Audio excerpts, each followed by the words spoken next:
मेरा नाम रुचि है।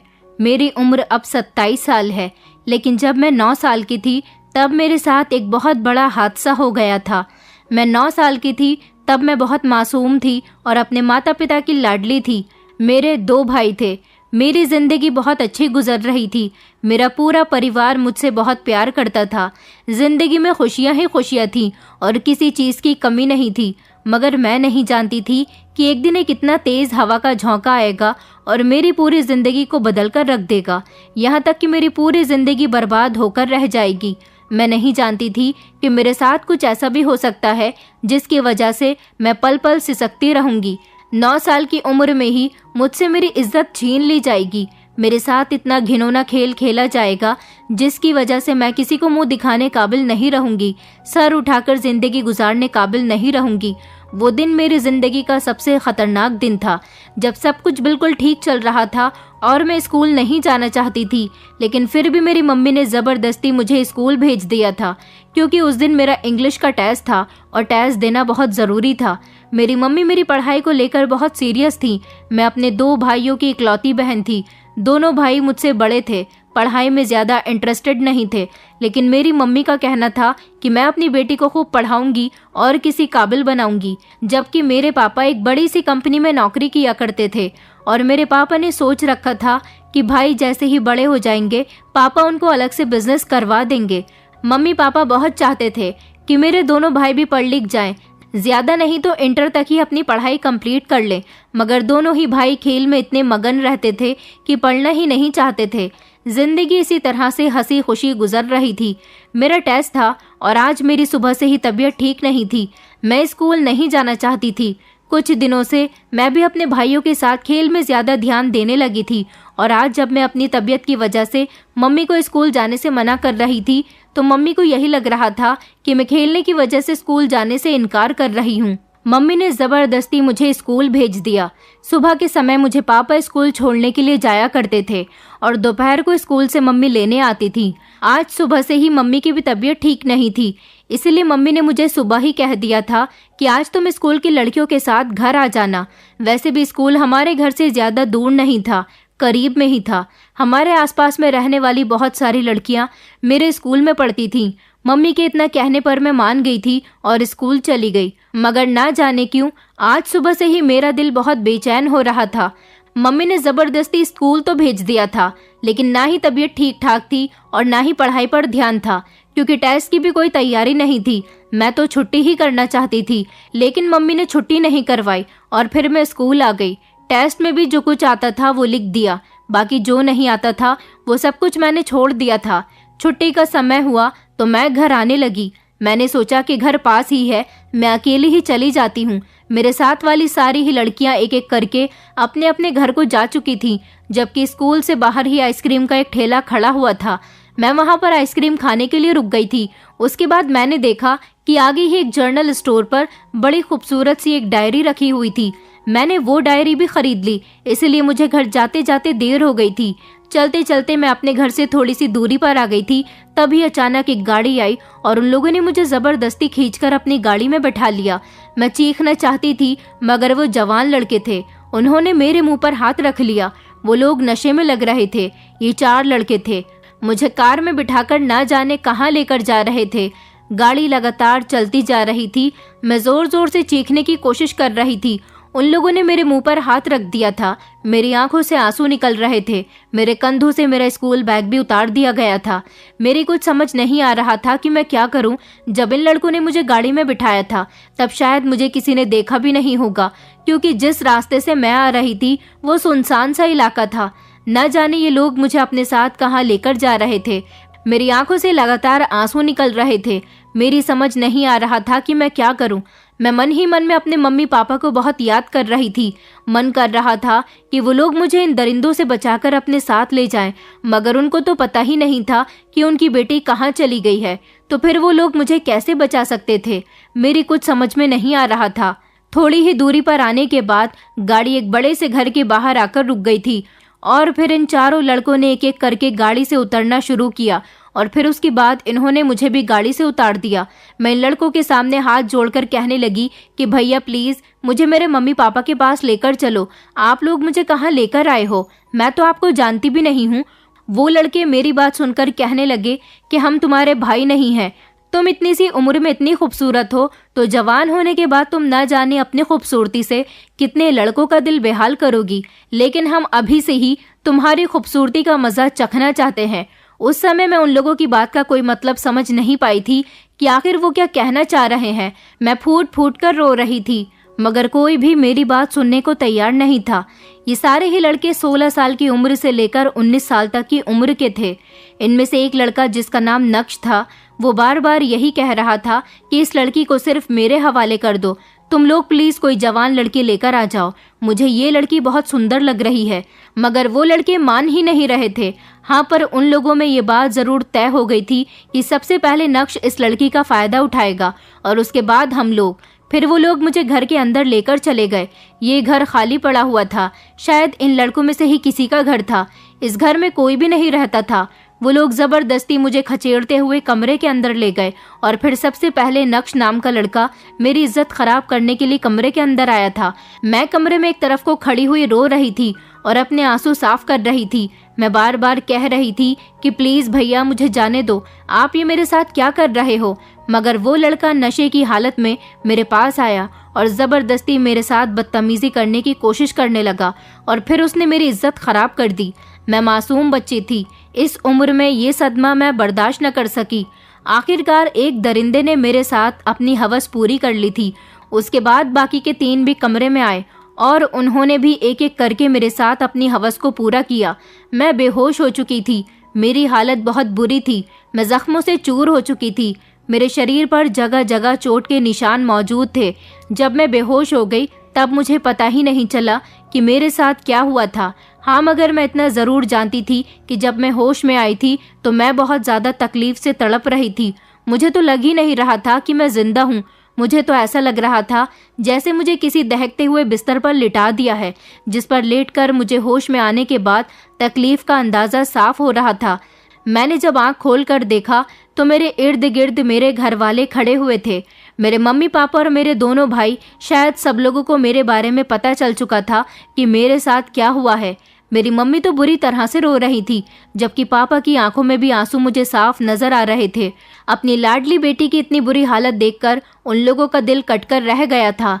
डॉक्टर से मेरा इलाज चल रहा था, मगर हैरानी की बात यह थी कि मैं अपने घर में मौजूद थी, मुझे अस्पताल लेकर नहीं जाया गया, जबकि मेरे फैमिली डॉक्टर ही हमारे घर पर आकर मेरा ट्रीटमेंट कर रहे थे। वो मेरा ख्याल रखने के लिए अपने साथ एक नर्स को भी लेकर आए थे। पूरे 2 दिन के बाद मैं कुछ बात करने के काबिल हुई थी। तब मेरी मम्मी ने मुझसे पूछा था कि बेटी, तुम्हारे साथ ये सब कुछ कैसे हुआ?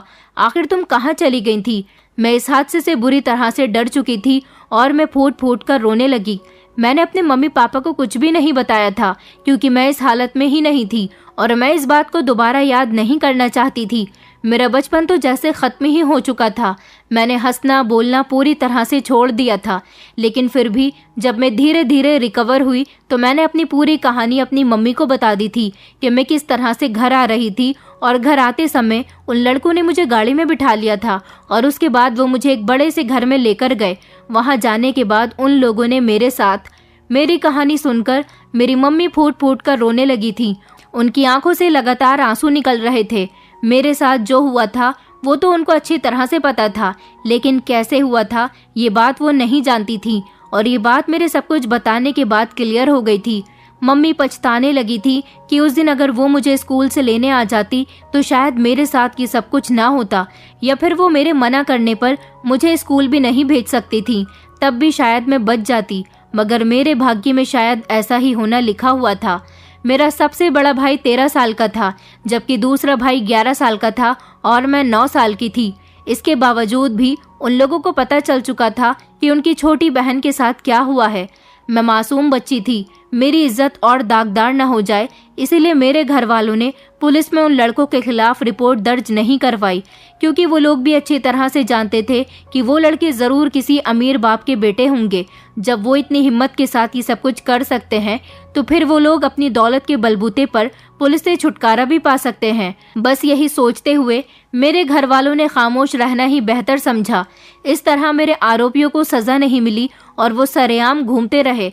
धीरे धीरे मैं जवान हो गई, लेकिन फिर भी मेरी इस कहानी ने मेरा कहीं तक पीछा नहीं छोड़ा, क्योंकि मेरे घर वालों ने भले ही ये बात लोगों से छुपानी चाहिए कि उनकी बेटी की इज्जत के साथ बचपन में ही खिलवाड़ किया गया है, मगर फिर भी ये बात नहीं छुपी। आसपास के लोगों को ये बात अच्छी तरह से पता थी, क्योंकि जब मैं समय से अपने घर नहीं पहुंची थी तो मेरे घर वाले परेशान हो गए थे।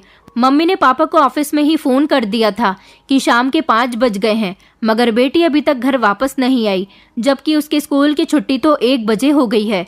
मेरे स्कूल में पढ़ने वाली आसपास की सारी लड़कियों से भी मम्मी ने पूछताछ कर ली थी। उन लोगों ने भी यही बताया था कि मैं स्कूल से समय पर ही निकली थी, मगर घर क्यों नहीं पहुंची ये बात वो नहीं जानती।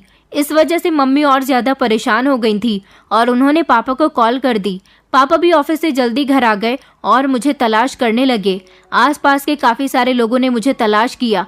हमारे कुछ रिश्तेदारों के घर भी उन्होंने फ़ोन कर दिया, मगर मेरा कुछ पता नहीं चल सका था। मेरी इज्जत खराब करने के बाद उन दरिंदों ने रात के अंधेरे में मेरे स्कूल के गेट पर ही बुरी हालत में मुझे फेंक दिया था। पुलिस ने मेरी गुमशुदगी की रिपोर्ट 24 घंटे से पहले नहीं लिखवाई जा सकती थी। किसी ने मेरे पापा को फ़ोन करके बता दिया कि आपकी बेटी स्कूल के बाहर स्कूल यूनिफॉर्म में ही गंभीर हालत में पड़ी हुई है, आकर अपनी बेटी को ले जाओ। जिस पर मेरे मम्मी पापा बुरी तरह से घबरा गए और वो लोग मुझे लेने के लिए निकल गए। जब उन्होंने मुझे स्कूल के बाहर गंभीर हालत में पड़े हुए देखा तो उनके होश उड़ गए थे, जबकि मेरी मम्मी मुझे देखकर समझ चुकी थी कि मेरे साथ क्या हो चुका है। पापा उसी समय पुलिस में रिपोर्ट लिखवाने के लिए जा रहे थे, मगर मम्मी ने उनको रोक लिया था। उन्होंने कहा था कि हमें पहले अपनी बेटी का इलाज करवाना चाहिए, और यही वजह थी कि मम्मी ने पापा को अस्पताल जाने से भी रोक लिया। कहा कि हमें अपनी बेटी का इलाज घर में ही करवाना होगा, इस तरह हमारी बेटी बदनाम हो सकती है। आखिर बेटी की पूरी जिंदगी का सवाल है। बेटे की इज्जत का ख्याल रखने के चक्कर में उन्होंने ना तो मेरा इलाज अस्पताल में करवाया और ना ही पुलिस में उन दरिंदों के खिलाफ रिपोर्ट लिखवाई थी। उन लोगों को लगता था कि ऐसा करने से उनकी बेटी सारी जिंदगी सर उठाकर जी सकती है, मगर उनको ये नहीं पता था कि ये दुनिया बहुत खराब है, किसी की लाचारी का फायदा खूब उठाना जानती है। मैं तो जैसे तैसे ठीक हो गई थी। वक्त के साथ साथ मेरे शरीर के जख्म तो भर गए थे, लेकिन मेरे दिल पर और मेरी इज्जत पर जो दाग लग चुका था वो शायद सारी जिंदगी नहीं भर सकता था। मेरी पढ़ाई तो उस वहशतनाक दिन के बाद से ही खत्म हो चुकी थी, यहाँ तक कि मेरे दिल से जीने की तमन्ना भी खत्म हो गई थी, मगर फिर भी मैं एक जिंदा लाश बनकर जी रही थी। बचपन से जवान होने तक का ये सफ़र मेरे लिए एक बहुत बड़ी मुश्किल का सामना था, क्योंकि लोगों की बातों के डर की वजह से मैंने घर से बाहर निकलना तक बंद कर दिया था। आसपास के लोग और मेरे कुछ रिश्तेदार इस बारे में अच्छी तरह से जानते थे कि मेरे साथ क्या हुआ है, क्योंकि रिश्तेदारों और आस पड़ोसियों को तो बात का बतंगड़ बनाने के लिए एक छोटी सी बात का ही इशारा काफ़ी होता है, और मेरे साथ तो वैसे भी एक इतना बड़ा हादसा हो चुका था। मेरे बड़े भाई की शादी हो चुकी थी, उनकी पत्नी हमारे घर आ गई थी। मैं अपने भाई की शादी में भी शामिल नहीं हुई थी। मेरी भाभी दूसरे शहर की थी। ऐसा इसलिए था क्योंकि अपने शहर में अगर मेरे पापा कहीं भी मेरे भाई के लिए लड़की देख रहे थे तो उन लोगों को मेरी हकीकत के बारे में पता चल जाता था, और मेरी वजह से मेरे भैया का रिश्ता नहीं लग पा रहा था। इसी बात को छुपाने की वजह से मेरी मम्मी ने दूसरे शहर की लड़की को भैया के लिए पसंद कर लिया था, और इस तरह हमारे घर भाभी आ गई थी। मेरे भैया भाभी के साथ खुशी खुशी जिंदगी गुजार रहे थे। मैं अभी भी घर में ही रहती थी। वक्त और हालात ने मुझे बहुत तंग किया था। कुछ लोगों की बातें भी मुझसे बर्दाश्त नहीं होती थी, क्योंकि हमारे घर आने वाले मेहमान मुझे किसी न किसी बात पर ताना मार ही देते थे, जिसकी वजह से अपने बचपन में होने वाले इस हादसे को मैं अपने दिलो दिमाग से नहीं निकाल सकी थी, क्योंकि लोग किसी न किसी बात पर मुझे ये बात याद दिला देते थे कि बचपन में मेरी इज्जत के साथ खिलवाड़ हुआ है। फिर एक दिन पापा भी हम लोगों को इस दुनिया से छोड़कर चले गए। छोटे भाई की नौकरी दूसरे शहर में लग गई थी और वो वहीं पर परमानेंट शिफ्ट हो गया था। वहीं नौकरी करता था और वहीं पर ही रहता था। कभी कभी हम लोगों से फ़ोन पर बात कर लिया करता था। मम्मी को अपने बेटों पर बिल्कुल भी विश्वास नहीं था, क्योंकि मेरा छोटा भाई गलत लड़कों की संगत में पड़ चुका था और भूल गया था कि वो एक संस्कारी परिवार का बेटा है। कुछ समय बीत गया तो पता चला कि मेरे छोटे भैया ने भी अपनी पसंद की लड़की के साथ दूसरे शहर में शादी कर ली है और अब हम लोगों के साथ नहीं रहना चाहते। बड़ी भाभी से भी आखिर ये बात किस तरह से छुप सकती थी कि इस घर में रहने वाली उनके पति की बहन के साथ बचपन में उसका कुंवारापन छीन लिया गया था। इसलिए भाभी ने बात बात पर मुझे तंग करना शुरू कर दिया और वो चाहती थी कि ऐसी कैरेक्टरलेस लड़की इस घर में ना रहे, जल्द से जल्द इसकी शादी कहीं और कर दी जाए। भाभी बात बात पर मुझे ताने देती थी। अब घर में मैं, भैया, भाभी और मम्मी ही रह गए थे। मम्मी सब कुछ जानती थी, फिर भी भाभी से कुछ नहीं कह सकती थी। भैया भाभी से कुछ नहीं कहते थे, बल्कि और भाभी का साथ देते थे और मम्मी से कहते थे कि जल्द से जल्द अपनी बेटी की शादी कहीं पर भी कर दो, क्योंकि इसके साथ बचपन में जो हुआ है वो हमारी जिंदगियों पर पहले ही काफ़ी असर डाल चुका है। हम नहीं चाहते कि हमारी ज़िंदगी और ज़्यादा मुश्किल से गुजरे, इसलिए इसकी शादी करने के बाद इसे इतना दूर भेज दिया जाए कि इसका साया भी हम लोगों पर ना पड़े। मेरी मम्मी भैया को बहुत समझाने की कोशिश करती थी कि ये तुम्हारी बहन है, इसने कुछ गलत नहीं किया, बल्कि इसके साथ गलत हुआ था। लेकिन भैया कहते थे कि इसके साथ गलत हुआ था तो आखिर इसमें हमारा क्या कसूर है, सारा ज़माना हमें इसकी वजह से बुरा भला कहता है, अब इसकी शादी कर दो, हम इसे अपने घर में और ज़्यादा बर्दाश्त नहीं कर सकते। मैं मम्मी के गले से लिपटकर फूट फूट कर रोती थी और उनसे कहती थी कि अगर उस दिन आपने मेरे आरोपियों को सज़ा दिलवा दी होती तो शायद आज मुझे लोगों की बातें सुनकर इतना अफसोस ना करना पड़ता। जिन्होंने मेरे साथ गलत किया है वो सर उठाकर इस दुनिया में जी रहे हैं और मैं अपना सर छुपाकर इस घर में रहती हूँ। मेरी मम्मी रोते रोते कहती थी कि मुझे माफ़ कर दो बेटी, बेटियों की इज्जत बहुत कमज़ोर होती है। उस समय तुम्हारे साथ जो हुआ था, मैं नहीं चाहती थी कि तुम्हारी ज़िंदगी पर इसका और बुरा असर पड़े, मगर मैं नहीं जानती थी कि तुम्हारा वो बीता हुआ कल आने वाले कल पर इतना भारी पड़ने वाला है। तुम फिक्र मत करो, मैं तुम्हारी शादी कर दूंगी, तुम अपनी ससुराल में खुश रहोगी। मैंने मम्मी से कहा कि मैं शादी नहीं करना चाहती, पहले ही मैं लोगों की काफ़ी सारी बातें सुनती हूँ, अब मैं नहीं चाहती कि ससुराल जाने के बाद भी लोगों की उल्टी सीधी बातों का मुझे शिकार बनना पड़े। मम्मी कहती थी कि तुम फिक्र मत करो, मैं तुम्हारी शादी किसी ऐसे परिवार में करूंगी जो लोग तुम्हें अपनी हथेली का छाला बनाकर रखें। जिस दिन से भाभी को मेरी इस हकीकत के बारे में पता चला था, उस दिन से भाभी ने मुझे घर की नौकरानी बनाकर रख दिया था और खुद सारा दिन घर में आराम करती थी। मम्मी बीमार रहती थी, इसलिए मुझे मम्मी का भी ख्याल रखना होता था। भैया तो जैसे भाभी के पल्लू से बंध कर रह गए थे। छोटे भैया को तो हम लोगों की कोई फिक्र ही नहीं थी। उनका भी यही कहना था कि उन्होंने अपनी बहन की वजह से यहाँ खामोशी से शादी कर ली है, वरना उनके भाई की तरह उनके रिश्ते में भी उनकी बहन की वजह से रुकावट बार बार आती रहती। मैं सबकी बातें खामोशी से सुन सुनकर सब्र करती रहती थी। आखिर मैं इसके अलावा और कर भी क्या सकती थी। मेरे पापा तो इस दुनिया से जा चुके थे, इसलिए हम दोनों माँ बेटी भाई के ही टुकड़ों पर अपनी जिंदगी गुजार रहे थे। एक दिन भाभी ने भैया को मेरे एक रिश्ते के बारे में बताया और भैया को लड़के का फोटो भी दिखा दिया था। भैया ने मम्मी को लड़के का फोटो दिखाया तो उस समय मैं भी कमरे में मौजूद थी। लड़के का फोटो देखकर मम्मी खामोश हो गई थी। जब मैंने फोटो पर नजर मारी तो मेरे पैरों तले से जमीन निकल गई थी, क्योंकि ये कोई लड़का नहीं था बल्कि 35 साल की उम्र का आदमी था। मैं 22 साल की जवान और खूबसूरत लड़की 35 साल के आदमी के साथ शादी नहीं कर सकती थी। आखिर सारी जिंदगी मैंने इतना सब कुछ सहा था, अब आगे मेरे अंदर कुछ भी सहने की हिम्मत नहीं थी। मैं फोटो देखकर रोने लगी थी और भैया से कहने लगी थी कि भैया प्लीज मेरे साथ ये सब कुछ मत करो, ये लड़का बहुत उम्र का है। भैया कहने लगे कि शुक्र मनाओ तुम्हारा इस आदमी के लिए भी रिश्ता आ गया, वरना तुम्हारी इज्जत के चर्चे जितनी दूर दूर तक फैल चुके हैं उस हिसाब से तो तुम्हें कोई भी अपने घर की बहू स्वीकार न करे। शुक्र मनाओ अपनी भाभी का जो तुम्हारे लिए ये रिश्ता लेकर आई है।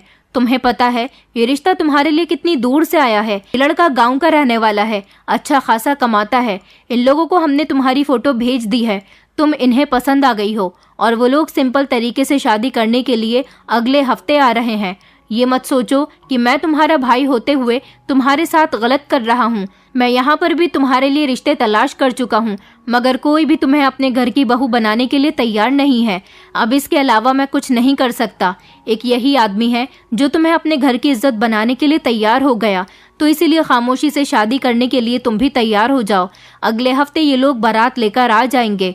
भैया तो ये बात कहकर कमरे से निकल गए थे, मगर मैं मम्मी के गले से लगकर बुरी तरह से रो रही थी और मम्मी से कह रही थी कि मम्मी, क्या मेरी किस्मत इतनी खराब है कि मेरी शादी इतनी उम्र के आदमी के साथ हो रही है। मम्मी कहने लगी कि बेटी, तुम्हारा भाई सही कह रहा है, यहाँ तो तुम्हारी शादी नहीं हो सकती।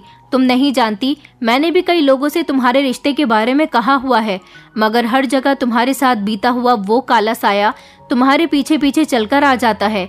देखो, इस लड़के के साथ शादी करोगी तो ये तुम्हें सारी जिंदगी खुश रखेगा, क्योंकि ये तुम्हारी हकीकत के बारे में नहीं जानता।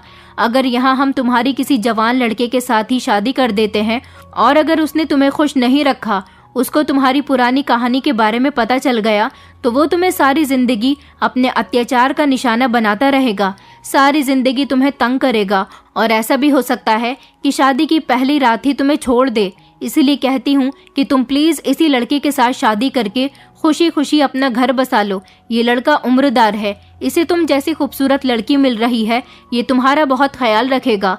मेरी मानो तो इसके साथ शादी कर लो और इस घर से निकल जाओ। मैं तुम्हें यहाँ पर पल पल मरते हुए नहीं देख सकती। बहू ने तुम्हें घर की नौकरानी बनाकर रख दिया है। पहले ही मेरी बेटी काफ़ी कुछ बर्दाश्त कर चुकी है। मैं नहीं चाहती कि मेरी बेटी सारी जिंदगी लोगों की बातें सुनती रहे। अब अपने बारे में सोचो और इस लड़की के साथ शादी कर लो। मम्मी की बात सुनकर मैं खामोश हो गई थी और मैंने सब कुछ अपनी किस्मत पर छोड़ दिया था और सोच लिया था कि अब जैसा मेरे साथ हो रहा है होने दिया जाए। भैया भाभी की मर्जी से मैंने खामोशी से शादी कर ली थी।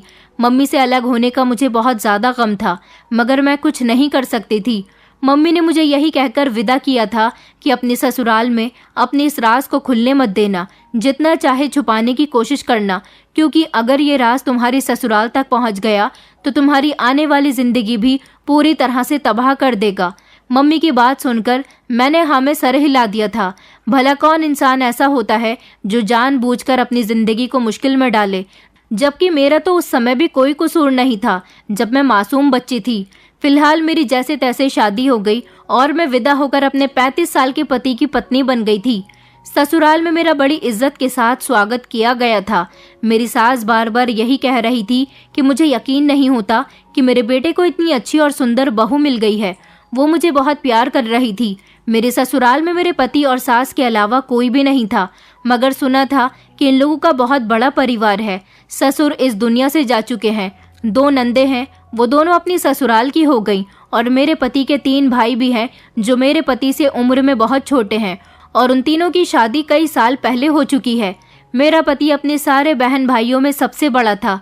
न जाने इसने अपनी शादी करने में इतनी देर क्यों लगा दी थी। मेरी सास ने मुझे अच्छे तरीके से तैयार करके मेरे पति के कमरे में बिठा दिया था और अब मैं अपने पति के आने का इंतजार कर रही थी। जब मेरा पति कमरे के अंदर आया और मुझे देखते ही वो मेरी खूबसूरती की तारीफें करने लगा। कहने लगा, मैं बहुत भाग्यशाली हूँ जिसे तुम जैसी खूबसूरत और कम उम्र की लड़की मिली है, वरना सारी जिंदगी मुझे यही लगता था कि मैं कुंवारा ही रहूंगा, क्योंकि मेरी उम्र इतनी निकल चुकी है कि मुझे कम उम्र की लड़की तो दूर की बात, कोई अपनी लूली लंगड़ी बेटी भी देने के लिए तैयार नहीं था। तुम्हें पाने के बाद मैं बहुत भाग्यशाली हो गया हूँ। अपने पति की बात सुनकर मुझे थोड़ी तसल्ली हुई थी कि चलो मेरा पति एक अच्छा इंसान लग रहा है, मगर मुझे यही डर था कि अगर मेरे बारे में मेरे पति को चल गया तो ना जाने क्या होगा। सुना है कि कुंवारेपन के बारे में शादी की पहली रात ही पता चल जाता है। मैं तो बार बार भगवान से यही प्रार्थना कर रही थी कि मेरे पति को मेरे बारे में कुछ पता न चले, और अगर पता चल भी जाए तो वो मुझे माफ़ कर दे, क्योंकि मैं अब अपनी ज़िंदगी में और मुश्किलों का सामना नहीं कर सकती थी। बातें करते करते धीरे धीरे मेरा पति मेरे करीब आने लगा। फिर ना जाने मेरे पति के दिल में क्या ख्याल आया कि वो मुझसे दूर हो गया और मुझसे कहने लगा कि रुचि, मैं तुम्हें अपनी ज़िंदगी की एक बहुत बड़ी हकीकत बताना चाहता हूँ। ये बात मुझे तुमसे इस समय करनी तो नहीं चाहिए, मगर मैं तुम्हें इसीलिए बता रहा हूँ क्योंकि मैं नहीं चाहता कि हम दोनों की ज़िंदगी किसी गलतफहमी में गुजरे। हम दोनों अपनी नई ज़िंदगी की शुरुआत प्यार और सच्चाई से करें, तभी अच्छा होगा, क्योंकि झूठ पर कभी रिश्ते कायम नहीं रहते। अपने पति की बात सुनकर अचानक मैं हैरान हो गई थी। न जाने वो अपनी ज़िंदगी का ऐसा कौन सा सच मुझे बताने जा रहा था जिसको बताने के लिए उसकी आंखों में अचानक आंसू आ गए थे। मैं परेशान इसलिए नहीं थी कि वो अपनी ज़िंदगी का कोई सच मुझे बताने जा रहा था, बल्कि मैं इसीलिए परेशान हो रही थी कि अगर वो मुझे अपनी ज़िंदगी का कोई सच बताने जा रहा है तो ज़रूर उसके बदले में वो मुझसे भी मेरी ज़िंदगी के किसी सच के बारे में ज़रूर पूछेगा। अगर ऐसा हुआ तो फिर मैं क्या करूँगी। मैं अभी इस सोच में गुम थी कि मेरा पति कहने लगा, क्या तुम जानना चाहोगी कि मैं तुम्हें क्या बताना चाहता हूँ। मैं खामोश रही थी तो वो कहने लगा कि बस मुझे इस बात का डर है कि कहीं मेरी सच्चाई जानने के बाद तुम मुझे छोड़कर न चली जाओ। मुझे तो वैसे भी अपना डर था। मुझे ऐसा लग रहा था कि मेरी सच्चाई जानने के बाद मुझे मेरा पति न छोड़ दे। इसीलिए मैंने अपने पति को भरोसा दिलाया कि आप बेफिक्र होकर मुझे अपने बारे में बता सकते हो, मैं आपको कहीं छोड़कर नहीं जाऊंगी। मेरे पति ने मुझसे इस बात का वादा ले लिया था और मैंने भी अपने पति को झट से भरोसा दिला दिया था कि वो मुझे अपनी सच्चाई के बारे में बता दें। अपने पति की बात सुनने से ज्यादा मुझे अपने लिए डर लग रहा था। फिर मेरे पति ने अपनी कहानी बतानी शुरू की। उसने कहा, मेरे मम्मी पापा ने मुझे गांव से शहर कॉलेज में पढ़ने के लिए भेज दिया था। मैं कॉलेज के बिगड़े हुए लड़कों की संगत में आ गया था। वो लोग मुझे सिगरेट पिलाया करते थे, जुआ खेलने के लिए भी फोर्स करते थे। खाली समय में हम लोग यही काम किया करते थे। मैं पूरी तरह से बिगड़ चुका था। उस समय मेरी उम्र 18 साल थी। एक दिन हमारे कॉलेज की फेयरवेल पार्टी थी। फेयरवेल पार्टी कंप्लीट होने के बाद हम सब लोगों ने अपने लिए एक पर्सनल पार्टी रखी हुई थी। हम लोगों ने पहले तो खूब सारी ड्रिंक की और उसके बाद हम लोग तेज रफ्तार में गाड़ी चला रहे थे, जब अचानक मेरे एक दोस्त की नज़र स्कूल से निकलती हुई एक छोटी सी बच्ची पर गई जो सिर्फ 9 साल की थी। हम दोस्तों ने प्लान बनाया कि इस बच्ची को किडनैप करके इसके साथ गलत काम करते हैं। मैं भी अपने दोस्तों के साथ इस काम में पूरा शामिल था और फिर हम लोगों ने उस लड़की को रास्ते से उठाकर अपनी गाड़ी में बिठा लिया और मेरे ही दोस्त के एक बंद घर में उसे ले गए। मगर मैंने उन लोगों से कहा कि सबसे पहले मैं इस लड़की का फ़ायदा उठाना चाहता हूँ, तुम लोग अपने लिए कहीं और अरेंजमेंट कर लो। लेकिन मेरे दोस्तों ने कहा कि हम लोग कहीं और अरेंजमेंट तो नहीं कर सकते, लेकिन तुम इसका सबसे पहले फ़ायदा उठा लेना, तुम्हारे लिए इतना ज़रूर कर सकते हैं। वो मासूम बच्ची बुरी तरह से रो रही थी, गिड़गिड़ा रही थी, मगर मुझे उस पर कोई रहम नहीं आया और मैं उसे कमरे में ले गया और सबसे पहले उसकी इज्जत मैंने ख़राब की और उसके बाद मेरे दोस्तों ने। वो लड़की जब बेहोश हो गई तो हमने उसे दोबारा उसी स्कूल के गेट के सामने फेंक दिया। आधी रात के समय हमने उसे फेंक दिया था ताकि हमें कोई देख न सके। हम लोग नशे की हालत में थे और फिर उसके बाद हम अपने घर आ गए। मेरी पढ़ाई पूरी हो चुकी थी। सुबह के समय जब मेरा नशा कम हुआ तो मैं ट्रेन से अपने घर वापस आ गया था। यहाँ आने के बाद पता चला कि मेरी बहन की इज्जत के साथ भी किसी ने खिलवाड़ किया, जबकि मेरी बहन जवान थी। मेरी बहन जिस लड़के से प्यार करती थी उसी ने उसका फ़ायदा उठाया था और वो शादी के लिए भी इनकार कर रहा था। मेरी बहन बुरी तरह से तड़प रही थी। अपनी बहन की तकलीफ मुझसे सही नहीं जा रही थी। बड़ी मुश्किल से हमने अपनी बहन की शादी उसी लड़के के साथ करवाई थी। गांव के कुछ बड़े बड़े लोगों को इकट्ठा किया, पंचायत हुई। पंचायत में फैसला यही हुआ कि मेरी बहन की शादी इसी लड़के के साथ होनी चाहिए जिसने मेरी बहन की इज्जत खराब की है। ऐसा होने से सारे गांव में मेरी बहन की बहुत बेइज्जती हुई थी और साथ साथ मेरी भी खूब बेइज्जती हो रही थी क्योंकि वो मेरी बहन थी। मुझे उस दिन एहसास हुआ था कि जिस बच्चे की मैंने और मेरे दोस्तों ने इज्जत खराब की है, शायद उसके साथ भी ऐसा ही हो रहा होगा। मेरे दोस्तों को शायद इस बात का एहसास ना हुआ हो, मगर मुझे इस बात का पूरा एहसास था क्योंकि मेरी बहन पर जो बीत रही थी वो शायद मेरी वजह से ही हुआ था, क्योंकि मैंने किसी की बेटी की इज्जत खराब की थी। वो भी किसी की बहन थी, किसी की बेटी थी, मासूम बच्ची थी। हमने तो उस पर इतना भी रहम नहीं किया कि वो अभी मासूम है, कुछ जानती भी नहीं है। हमें उसके साथ ऐसा नहीं करना चाहिए था, मगर उस समय नशे की हालत में हमें कुछ दिखाई नहीं दिया। आज इस बात को पूरे 13 साल हो गए। हर रात मेरे सपने में उस मासूम लड़की का चेहरा घूमता रहता है जो मेरे आगे बिलख बिलख कर रो रही थी कि भैया मुझे छोड़ दो, मुझे मेरे मम्मी पापा के पास भेज दो। मगर मैंने उस पर रहम नहीं खाया। शायद उस दिन अगर मैं उसके साथ ऐसा न करता और उसे अपने दोस्तों से भी बचा लेता तो बदले में मेरी बहन के साथ भी कुछ गलत नहीं होता। मैं उस दिन से आज तक रो रो कर उस लड़की से माफ़ी मांगता हूँ। मेरे घर वाले मेरी शादी करना चाहते थे, मगर मैं अभी तक इसीलिए कुंवारा रहा क्योंकि मैं एक लड़की का मुजरिम हूँ। मैं सोचता हूँ कि अगर मैंने शादी कर ली तो मैं अपनी पत्नी को क्या मुंह दिखाऊंगा कि जो लड़की मेरी पत्नी बनकर इस घर में आएगी वो एक ऐसे इंसान की पत्नी बनेगी जिसने एक मासूम सी बच्ची की इज्जत खराब कर दी थी। मुझे डर है कि मेरी ऐसी गलती पर मेरी बहन के साथ जो हुआ वो वापस पलटकर मेरी औलाद के साथ ना हो। बस मैं शादी करने से इसीलिए डरता था और मैंने अपने सारे छोटे बहन भाई की एक एक करके शादी करवा दी, लेकिन अपनी शादी नहीं की। अपने घर वालों से भी मैंने सारी जिंदगी ये बात छुपा कर रखी क्योंकि मैं उनका सामना नहीं कर सकता था। लेकिन अब मेरे सारे भाई शादी करने के बाद अलग हो चुके हैं, अपने परिवार के साथ अलग रहते हैं। मेरी बहनें भी अपनी ससुराल में खुश रह रही हैं। पिता इस दुनिया में रहे नहीं, इसलिए मुझे अपनी बीमार माँ का ख्याल है। मेरी बीमार माँ मेरे लिए काफ़ी कुछ करती है और बस हमेशा उसके लबों पर यही ख्वाहिश रहती है कि बेटा तुम भी अपनी शादी कर लो, मरने से पहले मैं तुम्हारी शादी करना चाहती हूँ। बस अपनी माँ की बातों की खातिर मैं शादी करने के लिए राज़ी हो गया। मेरी माँ की शुरू से ही यही चाहत रही थी कि मेरी पत्नी खूबसूरत हो, कम उम्र की हो, मगर मेरी हरकतें ऐसी थी, मुझे नहीं लगता था कि मुझे कभी अच्छी पत्नी मिल सकती थी। मैंने इसी वजह से अपनी सारी उम्र निकाल दी और इतनी उम्र हो जाने के बाद भी मुझे तुम जैसी पत्नी मिल गई। मैं तुम्हारे आगे हाथ जोड़ता हूँ, प्लीज़ मेरी सच्चाई जानने के बाद मुझे छोड़कर मत जाना। अगर वो लड़की आज भी मेरे सामने आ जाएगी तो मैं उससे माफ़ी मांग लूँगा, क्योंकि मैं सारी ज़िंदगी अपनी इस गलती पर बहुत शर्मिंदा रहा हूँ। मेरी आंखों के सामने बार बार उस बच्ची का चेहरा आता है, मुझे सुकून नहीं लेने देता। मेरा पति अपनी बात बताकर फूट फूट कर रोने लगा था, मगर अपने पति की बात सुनने के बाद मैंने फैसला कर लिया था कि मैं अपने पति के साथ नहीं रहूंगी और उससे डाइवोर्स मांगूंगी। और मैंने ऐसा ही कहा था। मैंने अपने पति से कहा कि मुझे तुमसे डिवोर्स चाहिए। मेरा पति जो सर झुकाकर रो रहा था, अचानक एक झटके से उसने सर उठाया और कहने लगा कि ये तुम कैसी बातें कर रही हो? मैंने तो तुमसे पहले ही वादा लिया था कि तुम मुझे छोड़कर कहीं नहीं जाओगी। मैं जानता हूँ कि मेरी बहुत बड़ी गलती है, इसलिए मैंने तुम्हें हमारी ज़िंदगी की नई शुरुआत करने से पहले ही ये सब कुछ बता दिया। मैंने अपने पति के मुंह पर एक ज़ोरदार थप्पड़ मार दिया क्योंकि आज मुझे बहुत ज़्यादा गुस्सा आ रहा था और उससे कहा कि जिस लड़की की ज़िंदगी तुमने बर्बाद की थी वो लड़की कोई और नहीं बल्कि मैं ही हूँ।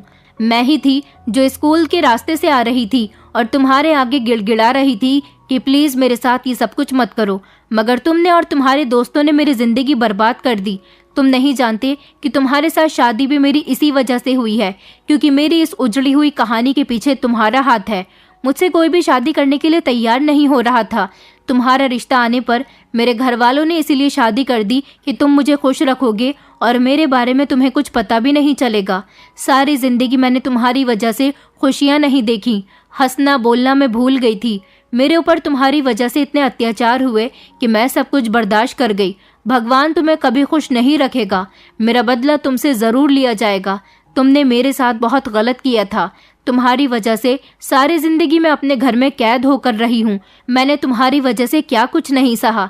ये कहकर मैं फूट फूट कर रोने लगी और मेरा पति हाथ जोड़कर मेरे आगे रिक्वेस्ट करने लगा, कहने लगा कि प्लीज़ मुझे माफ़ कर दो। जितनी गलती मेरे दोस्तों की है उससे कई ज़्यादा गलती मेरी भी है। प्लीज़ मुझे माफ़ कर दो, मैं तुम्हारा गुनहगार हूँ। तुम चाहो तो मुझे जान से मार सकती हो, मगर प्लीज़ मुझे छोड़कर जाने की बात मत करो। आज भगवान ने मुझे मेरी गलतियों की माफ़ी तुम्हें मेरी पत्नी बनाकर दे दी है। उसने ही ये मौका दिया कि मैं तुम्हें अपने सामने बिठाकर तुमसे अपनी गलतियों की माफ़ी मांग सकूं। प्लीज़ मुझे छोड़कर मत जाना, प्लीज़ मुझे माफ़ कर दो। वो बार बार तड़प तड़प कर रो रहा था और मुझसे माफ़ी मांग रहा था। हम दोनों की सारी रात इसी तरह से गुजर गई थी।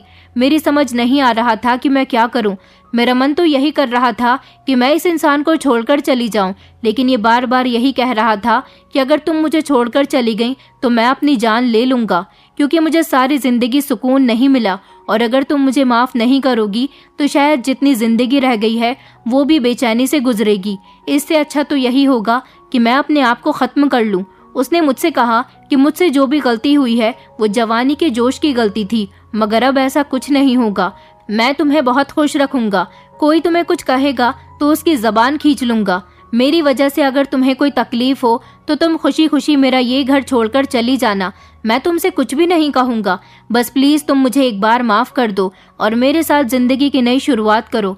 मैं बार बार अपने पति को कोस रही थी, लेकिन फिर तंग आकर मैंने उसे माफ कर दिया, क्योंकि कहते हैं ना कि इंसान से गलती अगर हो जाए तो एक बार उसे माफ कर देना चाहिए। और मैंने सोच लिया था कि अब मैं अपनी जिंदगी में कोई रिस्क नहीं लूंगी। अगर मेरे पति ने भी मुझे कभी तकलीफ पहुंचाने की कोशिश की तो मैं उसे छोड़कर चली जाऊंगी। और फिर मैंने अपने पति को माफ कर दिया।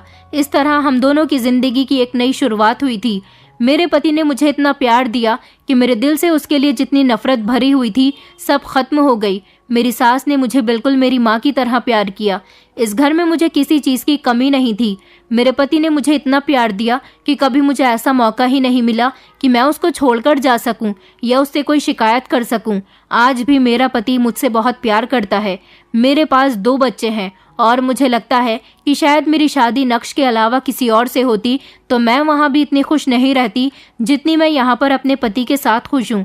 कभी कभी गलती करने वाले इंसान को माफ़ करने पर हमें भी एक नया सबक मिलता है कि हमारी माफ़ी की वजह से सामने वाला इंसान इतना संभल गया कि उसने गलती करने के बारे में दोबारा कभी सोचा भी नहीं। दोस्तों, उम्मीद करती हूँ आपको हमारी कहानी पसंद आई होगी। कहानी पसंद आई है तो वीडियो को लाइक करें, चैनल पर नए हैं तो चैनल को सब्सक्राइब करें और हाँ, नोटिफिकेशन बेल को ज़रूर दबाएं ताकि अगली अपडेट सबसे पहले आपको मिले।